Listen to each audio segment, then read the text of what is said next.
हरियाणा की हर अपडेट के लिए बेल आइकन दबाएं और सब्सक्राइब करें STV हरियाणा न्यूज।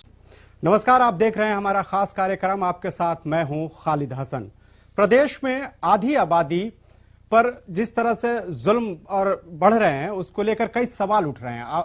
अपराधी दिन के साय में अपराध करने से नहीं चूक रहे हैं। कोई बेटी को दिन दहाड़े गोली मार देता है तो कोई एसिड फेंक कर फरार हो जाता है और इसको लेकर अपराधियों में प्रशासन का खौफ लगता है कि बिल्कुल खत्म हो गया है। एक रिपोर्ट देखिए।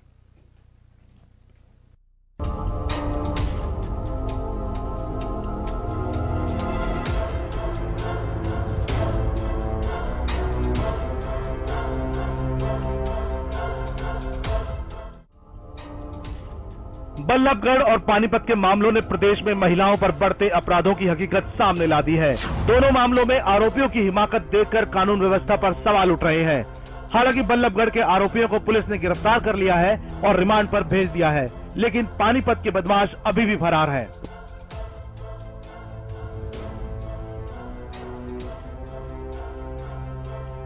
ये जो पहली तस्वीर आप अपने टीवी स्क्रीन पर देख रहे हैं वो फरीदाबाद से है, जिसमें एक सन की आशिक ने एक तरफा प्यार में लड़की को गोली मार दी। वहीं दूसरी तस्वीर में पानीपत जिले में एक दिल दहला देने वाले मामले की है, जहां राजीव कॉलोनी की रहने वाली एक महिला पर मनचलों ने एसिड से हमला कर दिया। इस एसिड अटैक में महिला बुरी तरीके से झुलस गई। दोनों मामलों ने एक बार फिर ये सवाल खड़ा कर दिया है कि क्या प्रदेश में आधी आबादी अभी भी डर के साए में जीने को मजबूर है। बल्लभगढ़ का पूरा मामला अगर समझने की कोशिश करें तो आरोपियों की बेहद खौफनाक तस्वीर सामने आई है। जी हां, छात्रा निकिता तोमर की दिन दहाड़े गोली मारकर हत्या करने के मामले में मुख्य आरोपी तौसीफ और उसके दोस्त रेहान को गिरफ्तार किया गया था, जिसके बाद दोनों को मंगलवार को रिमांड पर ले लिया गया था। सोचने वाली बात यह है कि अपहरण के असफल प्रयास से बौखलाए युवकों ने निकिता की कनपट्टी पर गोली मार दी और फरार हो गए। क्या उन्हें प्रशासन का जरा भी खौफ नहीं था? निकिता की सहेली ने भी उसे बचाने की कोशिश की, लेकिन आरोपी बंदूक दिखाकर उसे धमकाने लगा। छात्रा को इलाज के लिए ले जाते वक्त उसकी मौत हो गई। जी, हम लोगों ने कल सुबह ही हमने उस पे सुमोटो लेते हुए आयोग ने CP फरीदाबाद को इस बारे में लिखा और हमें 2 दिन के अंदर हमको रिपोर्ट मिलने की आशा है। कल तक हमको मिलेगी इस बारे में। उधर मामले में सख्ती दिखाते हुए गृह मंत्री अनिल विज ने SIT को शुरू से जांच करने के आदेश दे दिए हैं, जिसमें विज ने SIT को लव जिहाद के एंगल से भी जांच करने की बात कही है। विज ने कड़े शब्दों में कहा कि वो हरियाणा में ये गुंडा राज नहीं चलने देंगे और न ही बेटियों को रोने और सिसकने देंगे। जो ये बल्लभगढ़ की भी घटना हुई है, इसमें कांग्रेस का ही दबाव है। कांग्रेस के नेताओं का ही वो रिश्तेदार है और मुझे लगता है कि तो 2018 में उस परिवार ने जो अपहरण का मामला दर्ज कराया था, वो कांग्रेस के इन नेताओं के दबाव में ही माँ बाप ने, और बेचारे माँ बाप करें भी क्या, उन्होंने वो केस वापस करा दिया। अब जो मैंने SIT बनाई है, उस SIT को हमने कहा है कि जांच 2018 से की जाए कि वो क्या परिस्थितियां थी कि माँ बाप को मजबूर होकर मुकदमा वापस लेने के लिए एफिडेविट देना पड़ा। मैं एक बात साफ बता देना चाहता हूं कि मैं किसी की दबंगई नहीं चलने दूंगा। मैं सिसक कर लड़कियों को मरने नहीं दूंगा। दोनों ही घटनाओं में एक बात तो साफ तौर पर पता चलती है कि अपराधियों में पुलिस का जरा भी खौफ नहीं है। बीच सड़क पर गोली मार देना हो या एसिड फेंक देना हो, अपने आप में अपराधियों की हिंसक प्रवृत्ति को जाहिर करता है। ऐसे में सवाल यही है कि इनके अंदर कानून का खौफ कैसे भरा जाए, ताकि इस तरह के अपराध करने से पहले उनके हाथ कांपने चाहिए। Bureau report, Haryana news. तो जिस तरह से बेटियों पर अत्याचार बढ़ रहा है, सवाल यह है कि बेटी पढ़ाओ और बेटी बचाओ की हम बात करते हैं, लेकिन बेटी को कैसे बचाएंगे? क्योंकि दिन दहाड़े एक तरफ बेटियों पर एसिड अटैक होता है, सरेआम गोली मार दी जाती है और उसकी मौत हो जाती है, जबकि जो छात्रा जो निकिता एग्जाम देके आ रही थी उसकी भी मौत एक सिरफिरे ने वैसे ही की। जब वो घर लौट रही थी तब उसको रोक के गोली मार दिया। हमारे साथ हमारे गेस्ट पैनल भी जुड़ गया है। सबसे पहले स्वागत करना चाहेंगे हम रितु कटारिया जी, समाज सेवी हैं, वंदना पोपली जी बीजेपी की प्रवक्ता हैं, निकिता अरोड़ा कांग्रेस की प्रवक्ता हैं, इसके अलावा रजवंत डहिनवाल प्रवक्ता इनेलो भी जुड़ेंगे और अजय गुलिया प्रवक्ता जेजेपी भी जुड़ेंगे। लेकिन सबसे पहले मेरा सवाल रितु कटारिया जी से है कि रितु जी ये बताइए कि समाज को आखिर क्या हो गया है, क्यों इस तरह की घटनाएं बढ़ रही हैं महिलाओं के खिलाफ, कैसे रोका जाएगा इसको? जी, बहुत ही निंदनीय घटना हुई है जो भी हुआ है। बेटी किसी की भी बेटी के साथ ऐसी घटना हुई हो, हर महिला को दर्द हो रहा है, हर माता पिता को दर्द हो रहा है, क्योंकि कहीं ना कहीं हम खुद उस चीज को महसूस कर रहे हैं। तो दिन प्रतिदिन जो ये अपराध बढ़ रहे हैं, जो ये ऐसी घटनाएं बढ़ रही हैं, सरेआम दिन दिहाड़े ऐसी घटनाएं हो रही हैं, तो इसके पीछे जो कारण है अगर हम उसकी तरफ सोचें तो शायद कुछ कमी पा सकें। सिर्फ बेटी बचाओ बेटी पढ़ाओ का नारा देने से कुछ नहीं होगा। ये नारा इतने टाइम से चलता आ रहा है, लेकिन मुझे नहीं लगता कि अपराध की संख्या में कोई कमी आई है। दिन प्रतिदिन अपराध जो है वो दुगने होते जा रहे हैं। बहुत सारे मामले तो ऐसे होते हैं जिसमें कि महिलाएं जो हैं वो पुलिस थाने तक भी नहीं जाती हैं, वो घर में ही दबा दिए जाते हैं। तो अगर हमें वाकई में ही ऐसे अपराधों पर निजात पानी है, ऐसे अपराधों को कम करना है, तो समाज को एकजुट होना पड़ेगा। आप कांग्रेस, बीजेपी, इनेलो, जेजेपी, आप पार्टी को छोड़िए, आप एक मानवता के आधार पर आगे आइए। राजनीतिक पार्टियां जो हैं वो सिर्फ एक दूसरे के ऊपर आरोप लगा सकती हैं, लेकिन अगर आप इस देश की बेटी को बचाना चाहते हैं तो एक इंसान होकर उस इंसान की भूमिका अदा कीजिए, शायद तभी इन अपराधों में कोई कमी आ सकेगी। वंदना जी बताइए, बेटी पढ़ाओ बेटी पढ़ के ही आ रही थी, लेकिन अब सवाल है कि जिस तरह दिन दहाड़े इस सिरफिरे ने गोली मारी, सरेआम गोली मारी, इससे सवाल यह है कि उसको बचाएंगे कैसे, बेटियों पर अत्याचार को कैसे रोकेंगे? देखिए, बल्लभगढ़ में जो हुआ निकिता तोमर के साथ बहुत ही दुर्भाग्यपूर्ण था। जिस तरह से उसके निर्मम हत्या की गई, बिल्कुल कनपट्टी पर बंदूक लगाकर उसको मारा गया। पहले अपहरण का प्रयास किया गया, बाद में उसको मारा गया। और जहां तक अभी तक सामने खबर आई है कि 2018 में भी पहले एक बार ऐसा प्रयास किया गया था। बहुत सारी चीजें देखने की आवश्यकता है। यहाँ पर बहुत सारे प्रश्न खड़े हो गए हैं। बेटी को बचाओ, लेकिन किससे? यहाँ पर एक इतने प्रभावशाली परिवार ने पूरा असर डालकर 2018 में जब कंप्लेंट की गई थी उसके अगेंस्ट कि अपहरण का मामला है, तो उस समय पंचायत को बिठाकर दोनों का राजीनामा करा दिया गया। अगर वो राजीनामा नहीं हुआ होता तो वो बेटी जिंदा होती, हमारे बीच में होती, पढ़ भी रही होती और बची भी होती। तो यहाँ पर ये चीजें देखने की आवश्यकता है कि बेटी को बचाएं तो किससे बचाएं।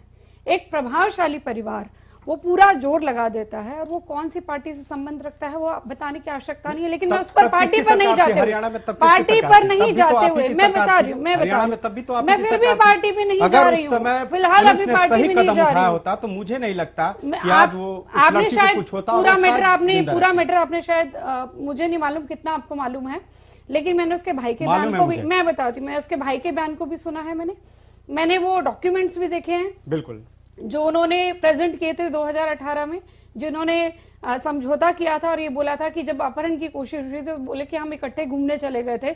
इस बात को कहकर उसको दबाया गया था, जो कि अगर उस समय वो नहीं मानते तो शायद आज ये स्थिति नहीं आती।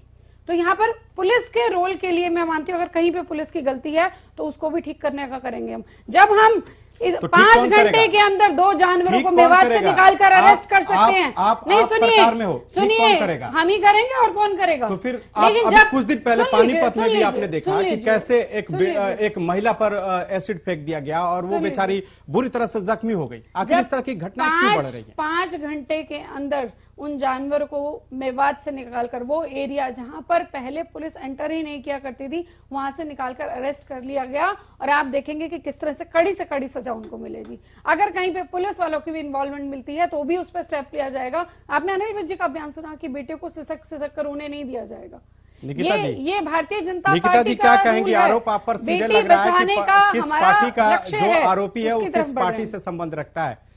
वंदना जी डायरेक्ट आप पर एक तरह से हमले कर रही हैं, तो आप बताइए कैसे जवाब देंगी? देखिए, सबसे पहले तो ये बहुत ही शर्मनाक घटना घटित हुई है यहाँ पे, और उस पे इस तरह की राजनीति करना और ये कहना कि कांग्रेस के दबाव में वो इनका समझौता कराया गया। मैं किस बलबूते पे? अनिल विज जी भी कह चुके हैं साफ तौर पे, लड़की का भाई कह रहा है, बिल्कुल कहते हैं, लड़की के भाई ने बस ये कहा, लड़की के भाई ने, सुनाती हूँ आपको, बिल्कुल भी नहीं, आप गुमराह यहाँ पे करना चाह रहे हैं। और भाई ने कहा, आप मुझे ये बात बताइए कि 6 सालों से नाम लेकर इतनी लड़कियां मैं आपको बता सकती हूँ कि रो कर जवाब दे दो, बुरा हाल हो चुके हैं जवाब दे दो 6 सालों में। आप उसका जवाब दे दीजिए। मैं आपके सामने कुछ आंकड़े भी रख देती हूँ, मैं कुछ आपके सामने आंकड़े भी रख देती हूँ कि इस वक्त पूरे भारत में हरियाणा नंबर 3रे स्थान पर है महिला सुरक्षा के मामले पर। यहाँ पर आप अगर देखेंगे एनसीआरबी की रिपोर्ट है, वहां पे वो कहती है कि 47% रेप केसेस की बढ़ोतरी हुई है। 100% जो है हमारे जो किडनैपिंग के केसेस हैं वो बढ़े हैं। लगभग 27% जो मामले हैं मोलेस्टेशन के बढ़े हैं। और हाल फिलहाल में आपकी जो हरियाणा स्टेट की जो कमीशन है, विमेंस कमीशन है, उन्होंने कहा है कि 78% क्राइम्स अगेंस्ट विमेन बढ़ा है इस लॉकडाउन के दौरान। तो आप किस मुंह से आप ये कह रही हैं कि किस मुंह से बीजेपी कहती है कि हम महिलाओं की सुरक्षा के लिए हम लड़ेंगे। 6 साल हो गए ये बात कहे, और 6 सालों में हर साल ये जो विमेन क्राइम्स अगेंस्ट विमेन है उनका जो प्रतिशत है वो बढ़ता ही जा रहा है। और इसकी बात और बताऊंगी, इसका वजह भी मैं बताती हूँ आपको। इसकी वजह देखिए, सीधे तौर पे ये है, आप दोनों महिलाएं हैं और इस तरह से आप मत लड़िए। आपका वो ये जो मुद्दा है काफी ज्वलंत मुद्दा है। सवाल ये है कि बेटियों को कैसे बचाएंगे, लड़के कैसे बचाएंगे? मैं बताती हूँ आपको, एक छोटी सी आपको बात कह देती हूँ कि ये जो क्राइम है, वो जो क्राइम है, ये क्राइम रेट क्यों बढ़ रहा है? वो साफ तौर पे इसलिए बढ़ रहा है क्योंकि यहाँ पे जो सरकार है, जो बीजेपी की सरकार और हमारे जो राजस्थान में क्यों बढ़ रहा है, मुख्यमंत्री राजस्थान में क्यों बढ़ रहा है, पंजाब में क्यों बढ़ रहा है? खुलेआम कहा है रेप की वजह ही महिला है। उनके आप पिछले 6 सालों में बयान देखेंगे, आप सीधे तौर पे वो कहते हैं कि रेप की वजह ही महिला है। हो जाएंगे तो जवाब भी मिल जाएगा। लिखित मौका दीजिए, आपके आरोपों को वंदना भी जवाब दे पाए। आरएसएस की जो एक मंशा है, महिला विरोधी मंशा है, इस वजह से ये क्राइम रेट हरियाणा में बहुत बढ़ रहा है। और इसकी जवाबदेही बीजेपी सरकार को देनी ही पड़ेगी कि पिछले 6 सालों में इन्होंने क्या किया। वंदना जी जवाब दीजिए। मैं बिल्कुल जवाब दूंगी, एक बात का जवाब दूंगी। सबसे पहले इन्होंने जैसे ही कांग्रेस के विधायक की बात हुई तो उन्होंने बोला कि राजनीति मत करिए। अरे आप दिल्ली से हाथरस तक राहुल गांधी जी पैदल जाते तब राजनीति नहीं थी? आप बताइए, बीच में नहीं बोलिए, बीच में नहीं बोलिए, क्या किया मुझे निकिता जी को बोलिए, बीच में नहीं बोलेंगे। निकिता जी बोलने दीजिए। आपने जो आरोप लगाया, जवाब दे दूं ना, बहुत लंबा चौड़ा आपने मेरे को टाइम दीजिए जवाब देने का। हाँ बिल्कुल, ठीक है। आप इतनी दूर राहुल गांधी जी पैदल जाते हैं, वो राजनीति नहीं है। राजस्थान नहीं जाते हैं, वो भी राजनीति नहीं है। और बल्लभगढ़ में 20 किलोमीटर से दूर है, दिल्ली से वहां पर नहीं पहुंच पाते हैं, ये भी राजनीति नहीं है। और इनके अपने विधायक, क्या अभी तक एक भी स्टेटमेंट आया कि जब तक इस सामने नहीं आ जाएगी सच्चाई, हमारा विधायक इस पार्टी में नहीं रहेगा? ये आप ये कर सकते थे स्टेप? हमने किया। भाई आपके पास मालूम है, आपके पास आंकड़े हैं सुनाने को। आंकड़े ये बहुत ही ऐसे नहीं होगी। ऋतु कटारिया जी को मैं इन्वॉल्व करना चाहता हूँ। ऋतु कटारिया जी, लड़ाई विकल्प है क्या? लड़ाई विकल्प है या समाज में जो निचले स्तर से ये सोचने की जरूरत है? मैं आपको टाइम दे रहा हूँ, आप एक मिनट जवाब दीजिएगा, लेकिन मैं ये पूछना चाहता हूँ, आप लोग सिर्फ आपस में लड़ने के लिए बैठे होते हैं। जिसकी बेटी गई आप आंकड़े गिनवा रहे हैं यहाँ पर। मुझे और आप स्टेटमेंट की बात करते हैं, पंचमाल किसने कहा था? अभी कमलनाथ ने क्या बोला था? क्या करेंगे? आप मुझे बताइए, खट्टर साहब ने क्या बोला? खट्टर साहब का तो आप मुझे ये बताइए, कमलनाथ जी ने क्या बोला? एक मिनट मुझे लगता है कि एक मिनट मुझे लगता है ऋतु जी, मुझे लगता है कि जो मानसिकता है, जो मानसिकता है उसको बदलने की जरूरत है। क्योंकि जिस तरह से समाज जी तो जब इनके ऊपर बात आती है वो राजनीति बोलने लग जाते हैं। नहीं, इसलिए आप लोगों को बुलाया गया कि एक महिलाओं का मुद्दा है और इस महिलाओं के मुद्दे में आप लोगों को अपनी बात ऐसे रखना है ताकि आगे इस तरह की घटनाएं न हो। हैं। अगर आप दोनों महिलाएं पार्टी से ऊपर उठकर महिलाओं के लिए कुछ बोलेंगी तो शायद ज्यादा अच्छा होगा। वंदना जी जरा रीतू कटारिया से भी जान लेने दीजिए। आप उनके पक्ष में बोल रही हैं। ऐसे डिबेट कैसे हो पाएगा? इस तरह से डिबेट से तो कोई फायदा ही नहीं है, जो जनता तक की कोई बात सही से नहीं पहुंच पाएगी। रीतू कटारिया जी, मैं ये जानना चाहता हूं कि आखिर समाज की मानसिकता कैसे बदलेगी महिलाओं के प्रति? आपने अभी कमलनाथ का बयान सुना, या और भी ऐसा नहीं है कि सिर्फ कमलनाथ, वहां भी बीजेपी के कोटे से जो मंत्री थे उन्होंने भी महिलाओं के लेके बयान दिया। ये मानसिकता ये बताता है कि आखिर महिलाओं के लेके पुरुषों में ऐसी सोच क्यों हो रही है, उसको कैसे खत्म किया जाएगा? जी, ये सबसे बड़ी बात जो है, हमें इसमें सुधार लाना है, अपनी मानसिकता में सुधार लाना है। अगर आप जनता के चुने हुए प्रतिनिधि हैं और जो जनता आपको सुनती है और उसके बाद आप ऐसे बयान करते हैं, तो वाकई में ये बड़ी शर्म की बात है कि एक लोकतंत्र का मजाक है। लोगों ने आपको चुनकर भेजा है और आप ऐसे ऐसे अभद्र टिप्पणी करते हैं। बहुत सारे ऐसे वाक्य हैं जो पार्टी की तरफ से या किसी नेता की तरफ से सुनने को मिलते हैं। तो सबसे पहली बात तो हमें इन नेताओं को जो है अपनी सोच बदलनी होगी। जब एक नेता सामने जनता के खड़ा होकर ये बोलेगा कि हर महिला का सम्मान करना जरूरी है, चाहे वो किसी घर से आती हो, चाहे वो किसी जाति से आती हो, तो मुझे लगता है कहीं ना कहीं मानसिकता में बदलाव आएगा। और जहां हम आरोप प्रत्यारोप की बात करते हैं, आप 24 घंटे, आप साल के 365 दिन लड़ लीजिए, आप पार्टी सत्ता पक्ष और विपक्ष लड़ लीजिए, अगर एक भी आपको कोई सॉल्यूशन मिल जाए तो मैं यहां लिख के देती हूं कि शायद मानसिकता जो है वो बदली जाएगी या ऐसा कुछ होगा। ऐसा कुछ नहीं होने वाला है। अब तक यही होता आया है कि हम सिर्फ एक दूसरे पर आरोप प्रत्यारोप करते रहे हैं, और जिसकी वजह से आज महिलाओं की ऐसी दुर्दशा हो रखी है, जो इतना अन्याय सहन कर रही हैं।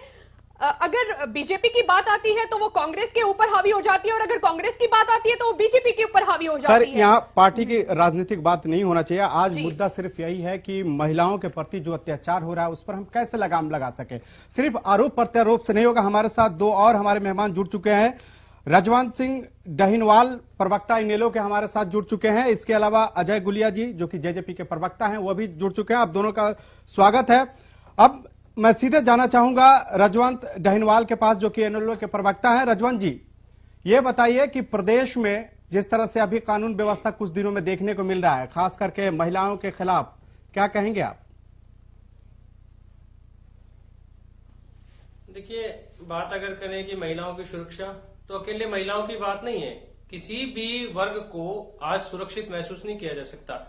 महिलाएं भी, छोटे बच्चों भी, आम आदमी भी असुरक्षित अपने आप को महसूस कर रहा है। कारण कानून व्यवस्था, और कानून व्यवस्था सरकार को दुरुस्त करनी होती है। सरकार उसको दुरुस्त करने में नाकाम रही है।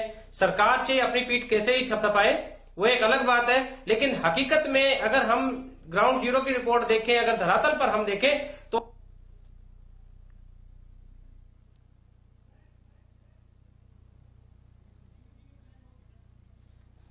चलिए, तो जिस तरह से आरोप लगा रहे थे, वंदना जी क्या जवाब देंगी?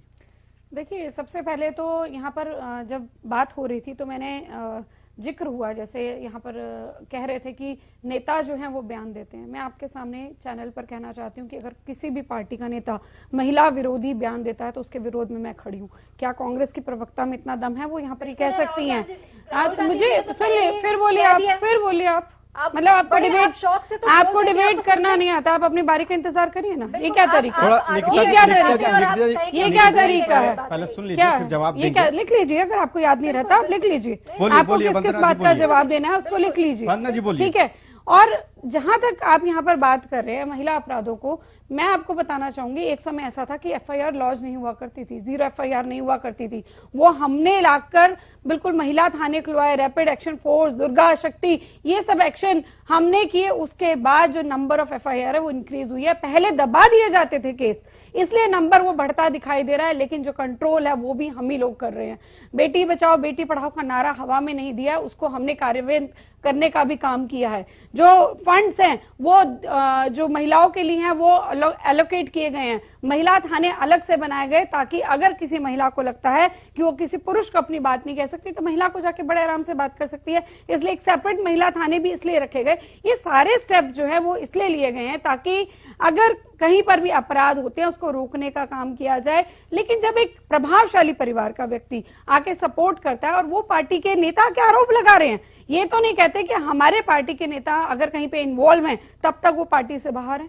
मैं आपको यहां पर आश्वासन देती हूं कि अगर पीड़ित परिवार ने लिखकर दे दिया कि उस परिवार ने पूरा जोर लगाया था हमारे को 2000, क्योंकि आपने सुना होगा अनिल विज जी ने कहा है कि 2018 से पूरा उसको चेक किया जाएगा।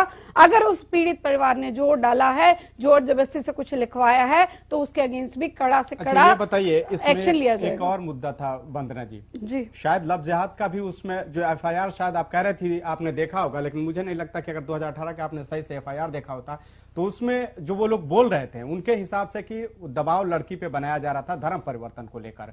इस एंगल को पुलिस ने क्यों नहीं उसमें इन्वॉल्व किया जब एफआईआर दर्ज हुआ? तो देखिए किसकी गलती रही और क्या जिसने उस समय नहीं किया उसके खिलाफ कार्रवाई करेगी आपकी सरकार? बिल्कुल बिल्कुल कार्रवाई होगी। और लव आपने देखा होगा, अनिल सुन लीजिए, अनिल विज जी ने बहुत क्लियरली कहा है कि जो लव जिहाद का एंगल अगर इसमें है तो उसको भी देखा जाएगा। आज की अभी की स्थिति में नहीं कह सकते कि क्या रहेगा, एसआईटी बिठा दी गई है, जो भी होगी सिचुएशन आपके सामने आएगी। लेकिन एक इंपॉर्टेंट बात यह है यहाँ पर कि जब पुलिस के यहाँ कंप्लेंट की गई थी तो दोनों पक्षों ने एक पंचायत बैठी, दोनों पक्षों पे उन्होंने दबाव बनाया और पुलिस में जाके दोनों ने बोला कि ऐसा कोई मामला नहीं है। उस स्थिति में क्या किया जा सकता था? यहाँ पर मैं कहीं ना कहीं एक नजीर पेश करने की बात है यहाँ पर आपके चैनल के माध्यम से, जो बच्चियों के माता पिता सुन रहे हैं वो देखे कि अगर शुरुआत में आप उसको दबाने की कोशिश करेंगे तो कहां पर जाके खत्म होगा वो मामला। आपको देखना होगा कहीं पर भी अगर दिखता है अपहरण करने की कोशिश की गई और उसको समझौता कर रहे हैं तो समझौता नहीं करना चाहिए था। और आपके माध्यम से, चैनल के माध्यम से कहना चाहती हूँ कि अगर कोई भी ऐसा केस आता है तो बेटी के जो माँ बाप है कहीं पर भी डरे नहीं, दबे नहीं, पुलिस में जाएं, सीएम विंडो पर लिखे आपके मामले को जरूर सुना जाएगा, महिला आयोग में जाएं, लेकिन दबे नहीं तो देखिए जैसे आज एक बेटी से हमने हाथ धो दिया। क्या कहेंगी?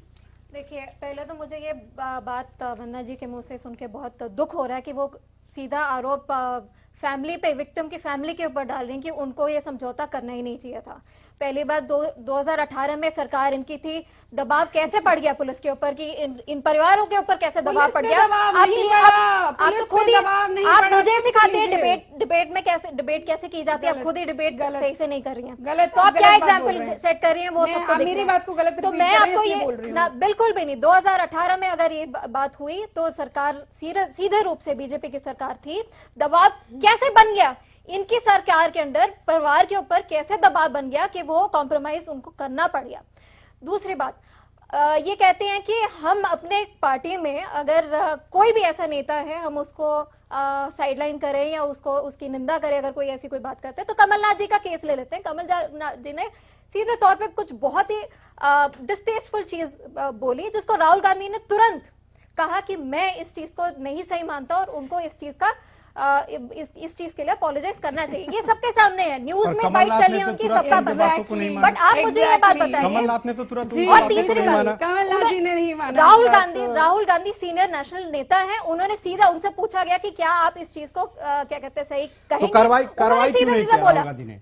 वो चल रही है, उनकी आपस में बात हुई है, मौका था तब तो साथ में फोटो खिंचवा रहे थे, उनकी आपस में बात हुई और उन्होंने पब्लिक में खैर मुद्दा हमारा कंडेम किया। मध्य प्रदेश नहीं, मुद्दा हमारा हरियाणा है और बात हरियाणा की बेटियों की हो रही है। एक बारी मुझे बोलिए, क्या हमारे साथ अजय गुलिया भी जुड़े हुए हैं। अजय जी बताइए, प्रदेश में आपकी सरकार है, गठबंधन की सरकार है, ये जानना चाहते हैं कि जिस तरह से बेटियों पर अत्याचार हो रहा है। एक मिनट, मैं अजय जी से सवाल ले लूं। अजय जी, आप गठबंधन के सरकार में हैं और जिस तरह से बेटियों पर अत्याचार हो रहा है, एक तरह से आपने देखा कि बल्लभगढ़ बहुत दूर नहीं होगा दिल्ली से सटे इस जगह पे इस तरह से जघन्य अपराध हुआ और लड़की बेचारी जो एग्जाम दे के आ रही थी उसको सरेआम सिरफिरे ने गोली मार दी। और ये मामला 2018 का भी था। उस समय अगर पुलिस ने सही एक्शन लिया होता या फिर जिस तरह से दबाव की बात आ रही है, अगर वो दबाव नहीं होती तो शायद वो बच्ची जिंदा होती। देखिए, मैं एक चीज स्पष्ट करना चाहता हूँ कि हरियाणा प्रदेश के गृह मंत्री जी ने भी स्पष्ट किया, अगर इस प्रकार से 2018 में भी दबाव बनाया गया तो वो गलत बनाया गया। अगर उसके कोई दोषी या वो कोई पुलिस अधिकारी है या कोई और अधिकारी है, चाहे कोई कितना ही रसूखदार परिवार से है, उसके ऊपर कार्रवाई होगी और कोई भी दोषी बख्शा नहीं जाना चाहिए। किसी दोषी की कोई जाति नहीं होती, दोषी होता है। देखिए, मैं राजनीति से, दलगत राजनीति से ऊपर उठ के जननायक जनता पार्टी एक बात कहना चाहती है कि हरियाणा प्रदेश की प्रत्येक बेटी वो समान रूप से सम्मान से जीने का अधिकार है। अगर इस प्रकार की कोई भी घटना को अंजाम देता है, वो कितना भी रसूखदार हो, उसको बख्शा नहीं जाएगा, उसके ऊपर कार्रवाई होगी। देखिए, पुलिस ने तत्परता से कार्रवाई करी, अपराधी पकड़े गए, लेकिन सरकार ये मान करके चलती है कि सरकार का दायित्व ये है कि ये अपराध ना हो। इस प्रकार का भी माहौल हरियाणा प्रदेश के अंदर हो और सरकार की तरफ से स्थापित किया जाए कि इस प्रकार के अपराध ना हो। अगर ये अपराध हुआ है तो इसमें कहीं ना कहीं जिसकी भी लापरवाही रही है उसके ऊपर कार्रवाई होनी चाहिए, चाहे वो कोई भी हो, चाहे वो कोई पुलिस का अधिकारी हो, किसी पार्टी का कोई राजनीतिक नेता हो। मैं किसी पार्टी का नाम नहीं लूंगा। अपराधी की ना कोई राजनीतिक पार्टी होती, अपराधी का ना कोई धर्म होता, ना कोई जाति होती। जो भी हरियाणा प्रदेश की बेटियों के साथ इस प्रकार का कृत्य करेगा वो बख्शा नहीं जाएगा, उसको सजा मिलनी ही चाहिए। और सरकार, आज की हरियाणा प्रदेश की सरकार ये सुनिश्चित करेगी कि कोई दोषी बख्शा नहीं जाए और एक नजीर पेश की जाए, ताकि आगे अगर कोई इस प्रकार की कोई आपराधिक घटना को अंजाम देने का कोई अगर सोचे भी तो वो जरूर इस घटना से सबक ले कि उसको बख्शा नहीं जाएगा। इस बात से कोई फर्क नहीं पड़ता कि वो किसी रसूखदार परिवार से है, किसी राजनीतिक दल से है, चाहे वो सत्ता पक्ष का हो, चाहे विपक्ष का हो।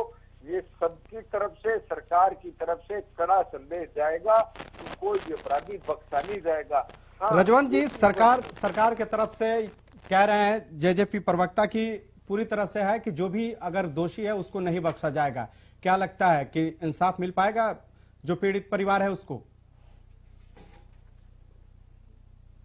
देखिए, इंसाफ की एक हम तो मांग करते हैं कि इंसाफ मिलना चाहिए, लेकिन सच्चाई बात यह है कि ये केवल टीवी चैनल पे बैठ के और सिर्फ ये आश्वासन दे सकते हैं कि हम इंसाफ कर देंगे। इससे पहले ये कोई पहला मामला नहीं है बल्लभगढ़ का कि आज इस तरह की घटना हुई है। इससे पहले मैं रेवाड़ी जिले की बात करूं, अगर अभी हमारी बहन जी प्रवक्ता कह रही थी बीजेपी की कि राहुल गांधी वहां पर चल के नहीं गए। अरे राहुल गांधी जी की तो बहुत दूर की बात है। आपके जिस इलाके में, रेवाड़ी जिले में बावल में एक मोहनपुर की बेटी लापता हुई थी, 243 दिन वहां पे धरना दिया गया था। आप एक बार बताएं कि जिस पार्टी का आपका सांसद है उस सांसद का इलाके में वो एक बार भी उन लोगों से मिलने के लिए नहीं गया। और इससे ऐसा ही डॉक्टर बनवारी लाल जी के घर के सामने वहां पे धरना दिया गया था, मंत्री जी कभी वहां से नहीं होके गए। अभी बात करें यहाँ पे दोंगड़ा आहिर की, वहां पे एक नाबालिग बेटी को मार दिया गया, वहां उसके साथ भी बलात्कार हुआ है। आप बताएं वहां पे कौन से सरकार के आदमी पहुंचे हैं? मतलब आप सिर्फ केवल टीवी पर बैठ के ये अपने बखिया उधेड़ दोगे, अब वो बना लोगे कि हम सरकार काम कर रही है, लेकिन हकीकत में काम तो नहीं हो पा रहा। अभी महिला थाने की बात कर रहे हैं, एक बार आप ये तो बताओ महिला थानों के हालात क्या है? कभी जाकर देखो वहां पे महिलाओं के साथ किस प्रकार का व्यवहार हो रहा है, वो किस प्रकार पीड़ित पक्ष ही कितना और उसको प्रताड़ित किया जा रहा है। इस चीज को कोई देख ही नहीं रहा। आप केवल यहाँ पर बैठकर आरोप प्रत्यारोप की राजनीति तो कर सकते हो, जब तक इन कामों पर इस प्रकार के जो जघन्य अपराध है इनको रोक नहीं लगा सकती, तब तक महिलाओं का क्या किसी का भी कुछ नहीं हो पाएगा। लेकिन इसके लिए हमें दलगत राजनीति से ऊंचा उठकर करना पड़ेगा, अपनी सोच में बदलाव लेके आना पड़ेगा। सामाजिक जो परंपराएं हैं उन परंपराओं का निर्वहन करके एक बार फिर से जो हमारा भाईचारा था उस भाईचारे को, आपसी प्यार प्रेम को बढ़ाना पड़ेगा। ये नहीं है कि हम किसी का एक कोई जाति विशेष का हो गया, धर्म विशेष का हो गया तो उसके खिलाफ कार्रवाई करें, अगर कोई जाति विशेष का हो गया तो उसके खिलाफ कार्रवाई ना करें। आज सरकार की यही जिम्मेदारी बनती है कि कोई भी आदमी है उसके लिए सख्त से सख्त कानूनी कार्रवाई अमल में लाई जाए, चाहिए वो कितना ही बड़ा ओहदेदार हो। रजवंत जी, आपने बहुत सारे एग्जाम्पल बता दिए, लेकिन कौन सा ऐसा मामला है जिसमें कार्यवाही नहीं हुई? आप बोल रहे हैं ये लीडर नहीं आया, वो लीडर नहीं आया, लेकिन कार्यवाही की आपने भी नहीं। सुन लीजिए एक बार, सुन लीजिए बात, सुन लीजिए एक बार रजवंत जी, सुन लीजिए। अजी सुन लीजिए रजवंत जी, आपकी बात का जवाब दे रही हूँ मैं। आपको जवाब नहीं चाहिए, आपको सिर्फ आरोप लगाने हैं। आपको मालूम है कि आप सिर्फ राजनीति से प्रेरित आरोप लगा रहे हैं। आप एक भी ऐसा मामला बताइए जहाँ पर कार्यवाही नहीं हुई। आपने बहुत सारे मामले बता दिए, यहाँ पर ये लीडर आया नहीं, वहाँ लीडर नहीं आया, आपने ये नहीं समझा। रजवंत जी, कृपया करके ये कोई तरीका नहीं है। पीड़ित परिवार आज भी रो रहे हैं, रजवंत जी, क्या किया? मैं आप रजवंत जी सुन लीजिए, रजवंत जी सुन लीजिए, रजवंत जी सुन लीजिए, फिर जवाब दीजिएगा, आपको मौका मिलेगा। आप यहाँ पर बार बार बोल रहे हैं है कि यहाँ पर ये नेता नहीं गया क्योंकि मैंने एक प्रश्न उठा दिया राहुल गांधी पर, क्योंकि मैंने यहाँ पर प्रश्न इसलिए उठाया क्योंकि कांग्रेस के प्रवक्ता ने राजनीति की बात की।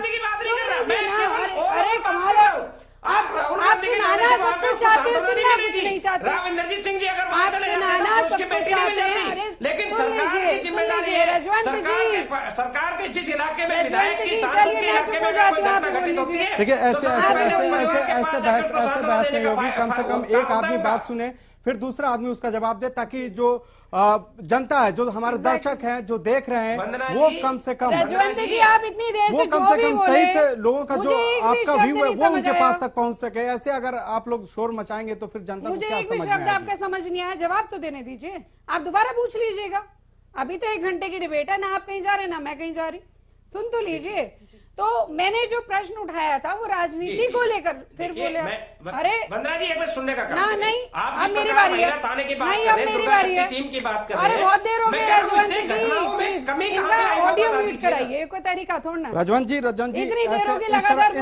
इस तरह से अभी बहस इस तरह से नहीं हो सकती, क्योंकि जब तक आप दूसरे का जवाब नहीं सुनेंगे फिर सवाल कैसे देंगे? एक लाइन बोलते सवाल यह है कि आखिर बेटियों को कैसे बचाएंगे? जिस तरह से अत्याचार बढ़ रहा है, जिस तरह से क्राइम का ग्राफ महिलाओं के खिलाफ बढ़ रहा है, उसमें इस पे कैसे नियंत्रण लगाया जाए? क्या इसको सामाजिक स्तर पर भी बदलाव करने की जरूरत है? और क्यों इस तरह की जो मानसिकता है वो लगातार महिलाओं के खिलाफ बढ़ती जा रही है?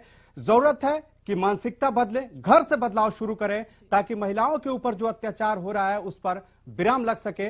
वक्त एक छोटे से ब्रेक के बाद एक बार फिर आपका स्वागत है। सीधे रुख करते हैं रितु कटारिया जी का। रितु जी बताइए, बार बार मैं आपसे यही पूछ रहा हूं कि कैसे जो महिलाओं के खिलाफ जो अत्याचार बढ़ रहे हैं उसको कैसे नियंत्रित करेंगे? आप एक महिला हैं और सामाजिक कार्यकर्ता भी हैं, बेहतर तरीके से आप समाज को करीब से देखती हैं। ऐसे में सवाल यह है कि कैसे सामाजिक बदलाव लाया जाए ताकि इस तरह के महिलाओं के खिलाफ ना अत्याचार बढ़े, क्योंकि उनको भी जीने का अधिकार है और ये अधिकार कोई छीन नहीं सकता। एक तरफा प्यार में किसी को गोली नहीं मारा जा सकता और इसको कभी सही नहीं ठहराया जा सकता। तो सवाल यह है कि बदलाव, मानसिक बदलाव लाने की जरूरत है और ये कैसे होगा? जी, बहुत सारे ऐसे पहलू हैं जिस पर हमें काम करने की जरूरत है। सब कुछ सरकार तो नहीं बदल सकती है, सब हर किसी अन्याय के लिए या हर किसी ठीक बात के लिए आप सरकार को जिम्मेदार नहीं बना सकते हो, क्योंकि ये समाज हम लोगों से बना है। तो कहीं ना कहीं जिम्मेवारी हम लोगों की बनती है, एक घर से बनती है, एक शहर से बनती है, गांव से बनती है। तो मेरा आपके चैनल के माध्यम से सबसे ये रिक्वेस्ट है कि आप अपने घर में ऐसा माहौल मत पैदा होने दीजिए कि आपका बेटा या आपकी बेटी जो है इस तरह का किसी का शिकार बने।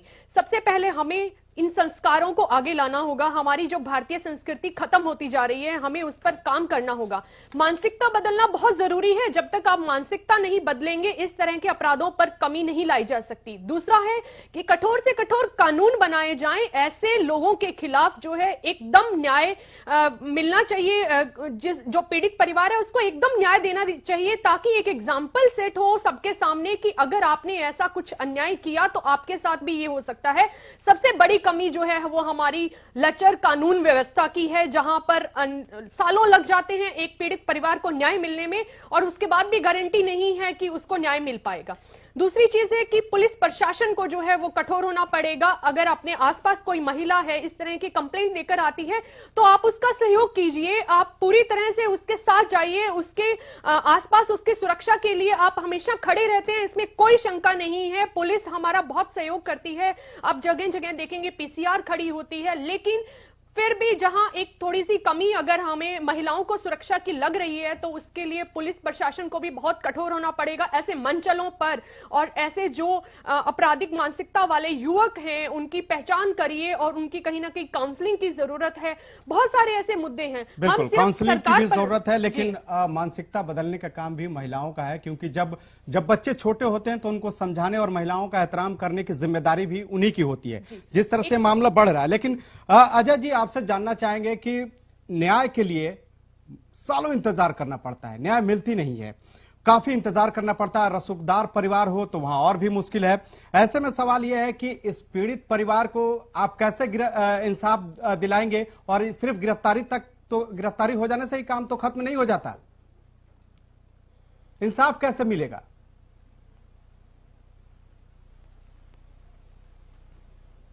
अजय जी आवाज आ रही है? अजय गुलिया जी मैं आपके टीवी चैनल के माध्यम से एक चीज स्पष्ट कर देना चाहता हूं कि देखिए, बात सिर्फ गिरफ्तारी की नहीं है। ना सिर्फ इनको गिरफ्तार किया, बल्कि इनके खिलाफ जल्द से जल्द चार्जशीट बना करके, एक मजबूत चार्जशीट बना करके इनके खिलाफ जो गंभीर, क्या फास्ट ट्रैक कोर्ट बनाएंगे? नहीं, बिल्कुल इसमें कोई डर राय नहीं है। मैं आपके टीवी चैनल पे पूरी जिम्मेवारी के साथ एक चीज कहना चाहता हूं कि फास्ट ट्रैक कोर्ट के इस मामले में जरूर सरकार अपनी तरफ से सिफारिश करेगी कि फास्ट ट्रैक कोर्ट में इस मामले की सुनवाई और अपराधियों को जल्द से जल्द सजा मिल सके, और ताकि एक नजीर पेश की जा सके कि अगर आगे किसी के मन में कोई मंशा हो कि किसी बेटी के साथ, न सिर्फ हरियाणा प्रदेश की बल्कि समूचे भारतवर्ष की किसी बेटी के साथ कोई अपराध करके अगर इस प्रकार से कोई सोच रखता है कि वो बच जाएगा, तो उसके सामने एक नजीर पेश हो कि ऐसा नहीं हो सकता। न सिर्फ हरियाणा प्रदेश में, बल्कि हमें दलगत राजनीति से ऊपर उठ के समूचे भारतवर्ष में एक नजीर पेश करनी चाहिए कि कोई भी अपराधी इस प्रकार से किसी भी बेटी के खिलाफ कोई भी इस प्रकार का कृत्य करके बच नहीं सकता, उसको कड़ी से कड़ी सजा मिलेगी। ये हरियाणा प्रदेश की सरकार की तरफ से आपके टीवी चैनल के माध्यम से मैं एक आपको, न सिर्फ आपको बल्कि सबको, हरियाणा प्रदेश के अंदर सभी को एक बात की सूचना देना चाहता हूं कि सरकार की तरफ से कोई कमी नहीं रहेगी, कोई ढिलाई नहीं रहेगी। पूर्ण रूप से प्रयास किए जाएंगे कि जो अपराधी हैं उनको कड़ी से कड़ी सजा मिले, ताकि आने वाले समय में लोगों के सामने एक नजीर पेश की जा सके। जो रसूखदार घरों के लोग हैं वो ये सोच, रजवंत जी, क्या आपको लगता है कि नजीर पेश होगी यहाँ पे और इंसाफ मिलेगा पीड़िता को जल्द से जल्द? उसके जो परिजन जो आरोप लगा रहे हैं, करने से ही, मुकदमा दर्ज करने से ही केस प्रूव नहीं हो जाता या केस नहीं खत्म हो जाता। मुकदमा दर्ज करने के बाद उसका गिरफ्तारी का प्रोसेस भी बचता है, उसकी गवाहियां वगैरह भी बचती है। गिरफ्तारी तो हो गई है सर, उसको सजा होती है, गिरफ्तारी तो हो गई है। पहले क्या है कि पुलिस अपना, देखिए पुलिस अपना मुकदमा तो दर्ज कर लेती है, लेकिन उनकी गिरफ्तारी अटक जाती है। कहीं गिरफ्तारी अटक जाती है तो जो पीड़ित परिवार है, पीड़ित परिवार के ऊपर दूसरे पक्ष इतना ज्यादा प्रेशर बनाते हैं कि उनको मजबूरी में कहीं वो स्टेटमेंट उनका चाहे हॉस्टाइल होना पड़े, चाहे केस विड्रा करना पड़े, इस तरह की भी कार्रवाई की जाती है। अभी जिस प्रकार गुलिया भाई साहब कह रहे थे कि हमें हर बेटी को न्याय दिलाने की बात कर रहे हैं, मैं बड़े भाई को बताना चाहूंगा कि एक बार कभी थाने में जाकर एक बार देखिए कि वहां पे महिला थानाओं की क्या हालत है। दुर्गा शक्ति टीम की बात करें तो देखिए, मैं एक चीज कहना चाहता हूँ, अगर रजवंत दहीनवाल जी या ये आज इस पार्टी में है, अगर आखिरी दौर में लोगों के बीच में गए होते, थाने तहसील में गए होते, लोगों की समस्याओं को जाना होता, तो आज इनका ये हाल नहीं होता जो इनका आज ये हाल हुआ है। और ये किसी भी सरकार का दायित्व बनता है कि अपने स्टेट के लोगों को, अपने देश के लोगों को वो न्याय दे। आज हरियाणा प्रदेश में कानून का राज है, और कानून का अगर राज होता तो पिछले 6 सालों में जो बढ़ोतरी हुई है महिलाओं के क्राइम्स के ऊपर, अगर उनका रेट देखेंगे तो वो बड़ा नहीं होता सर। तो आपकी बातें सुनने में मुझे बहुत अच्छी लग रही हैं कि आप ये कह रहे हैं, आप आश्वासन दे रहे हैं कि इस केस में न्याय मिलेगा, और मैं उसकी सराहना भी करती हूँ कि आप ये बात कह रहे हैं। बट कहने और होने में बहुत अंतर है सर। आप अगर कन्विक्शन रेट्स भी अगर देखेंगे प्रदेश में, वो बहुत कम है। तो आप मुझे मैं आपको एक चीज कहना चाहता हूँ मैडम। देखिए, आपको मैं एक चीज कहना चाहता हूँ कि जो पुलिस प्रशासन की तरफ से कार्रवाई होनी चाहिए थी वो कार्रवाई हुई, लेकिन जिस प्रकार से मामला संज्ञान में आया कि 2018 में भी इस प्रकार की कोई घटना, सर अब 2018 पे जाएंगे तो तब भी आप ही की सरकार थी, तब पुलिस की साइड से दबाव आया, कहाँ से दबाव आया वो आप मैडम वो हुई, वो भी हम नकार नहीं सकते। वो एक हकीकत है, जो आंकड़े मैंने आपको बताया वो भी एक हकीकत है। लेकिन जो तार है, जो इसके तार है, वो तो आपके पार्टी के किसी से जुड़ रहा है। नहीं, मैं आज बोलती क्या स्टैंड होगा कांग्रेस का? मैं कहती हूँ कि अगर वो गलत है, पार्टी भी यही कहती है कि अगर वो गलत है वो जेल के पीछे होने चाहिए। हम ये कहते हैं, हम बार बार हम ये चीज कहते हैं कि अगर उन्होंने अपराध किया है और अगर उनका जो अभी कोई उसके पीछे अभी कोई सबूत ऐसा कुछ आया नहीं है कि जेल जो पुख्ता क्या कर देंगे उनका हमारे साथ, हमारी पार्टी के साथ को लेना देना अगर है भी, ऐसा कुछ हम किया कहते है, बार बार ये बात का जवाब उनको जेल पे भेजा जाए। एक सेकंड निकिता जी, हो गया आपका। ये बार बार एक बात को कह रही हैं कि पुलिस का दबाव। शायद इन्होंने पहली बार में ध्यान से नहीं सुना कि पंचायत का दबाव था, कि पुलिस में जाकर सुन लीजिए। लेकिन वंदना जी, इसी से जुड़ा हुआ मेरा सवाल है। पहले मेरी बात बस एक क्वेश्चन लीजिए ना, वही क्वेश्चन मैं पूछ रहा हूँ आपसे। एमएलए तो आपकी पार्टी का है, उसका आपने क्या किया? निकिता 1 मिनट, दुखद की बात है कमाल है। सरकार होते निकिता, इनको बोलिए। निकिता 1 मिनट, मैं वंदना जी से सवाल कर रहा हूँ। निकिता 1 मिनट, आप रुक जाइए प्लीज। बोल रहे हैं आपको शर्म आनी चाहिए। ऐसे बहस करोगे तो आप कैसे महिलाओं के लिए आप उसके हक में आवाज उठाओगे? लड़ाई से नहीं होगा बहस, लड़ाई से बहस थोड़ी होती है। प्रदेश की जनता देख रही है कि किस तरह से महिलाओं के मुद्दे पर महिलाएं लड़ रही है। ऐसे नहीं चलेगा, नहीं ऐसे नहीं। मैं आपकी सरकार के रहते ऐसा निकिता मैं पूछ रहा हूँ मेरा वंदना जी, मेरा आपसे सवाल है। सवाल ये है कि आप लोग बार बार कह रहे हो कि 2018 में पंचायत बैठी और पंचायत के दबाव में ये वापस लिया गया मामला, ठीक है, मैं मान लेता हूं। लेकिन अब सवाल ये उठता है कि क्या गारंटी है कि आगे भी पंचायत नहीं बैठेगी और इस तरह के दबाव नहीं बनाए जाएंगे, क्योंकि परिवार रसूख है उधर। इसलिए सवाल ये उठ रहा है कि क्या इंसाफ मिलेगा बच्ची को? बिल्कुल मिलेगा, आपके सामने, क्योंकि दबाव वाला मामला है और दबाव तो कभी भी बनाया जा सकता है। दबाव जब तक संज्ञान में नहीं था तब तक बना था, ना पुलिस के संज्ञान में था और ना ही FIR फिर बोले आपका ये कहना अरे वापस भी तो ली, आपके वापस भी तो ली, क्योंकि आपके अरे इनको बोलिए ना, कृपया करके चुप रहे प्लीज। ये मैं ऐसे डिबेट नहीं कर सकती, आपको ऐसे डिबेट में नहीं बुलाना है। निकिता बोलने तो दीजिए, निकिता बोलने तो दीजिए वंदना जी को। छोड़ देती हूँ। अगर बोलिए, आप बोलिए। भाई मेरी पार्टी से कोई नहीं आएगा यहाँ पे प्रवक्ता, अगर इस तरह से डिबेट होगी तो। मेरी बारी है, बीच में क्यों बोल रहे हैं आप? निकिता जी ऐसे, निकिता जी प्लीज ऐसे नहीं होता। आप जवाब ले लीजिए पहले। मालूम है सारा ठीकरा आप पे फूट रहा है, आपको मालूम है आपकी गलती है, इसलिए तकलीफ है। सुनिए निकिता जी, जवाब सरकार हमारी, विधायक आपका, विधायक आपका, विधायक आपका, विधायक आपका, उसका भतीजा, विधायक आपका, आपके विधायक का भतीजा। सुनिए खालिद जी वंदना बोलिए। आप यहाँ पर इंसाफ की बात कर रहे हैं, आप बोल रहे हैं कि इंसाफ मिलेगा या नहीं मिलेगा। सबसे पहली बात, पुलिस में कंप्लेंट हुई थी और वो कंप्लेंट वापस ले ली गई। बहुत बार ऐसा होता है कि कंप्लेंट वापस ले ली जाती है। कई बार जो कंप्लेंट है वो झूठी भी होती है, सच्ची भी होती है, हर तरह का मामला होता है। लेकिन पुलिस और प्रशासन के और सरकार के संज्ञान में आने के बाद, क्योंकि सीसीटीवी की फुटेज है, लड़की की जान गई है, उसकी डेथ हुई है, क्या उसके बाद भी न्याय नहीं मिलेगा? मुझे नहीं लगता कि इस तरह का प्रश्न, ये जो बिल्कुल बेमानी प्रश्न है, बिल्कुल न्याय मिलेगा। और जो वो रसूखदार परिवार है, अगर उसके अगेंस्ट लिख कर दिया उसके परिवार वालों ने, उनको भी नहीं अगर वो यही कह रहे हैं, अगर लिख के दिया तो इनकी बातें वैसी खोखली बिल्कुल लिख कर दिया, वो बोल रहे हैं, उनके बोलने पर हम नहीं करेंगे, वो आप करिए। नैतिक कर्तव्य आपका, नैतिक कर्तव्य है आपका कि आपके पार्टी के विधायक का नाम आ रहा है तो आप लिख कर क्यों नहीं बोलते?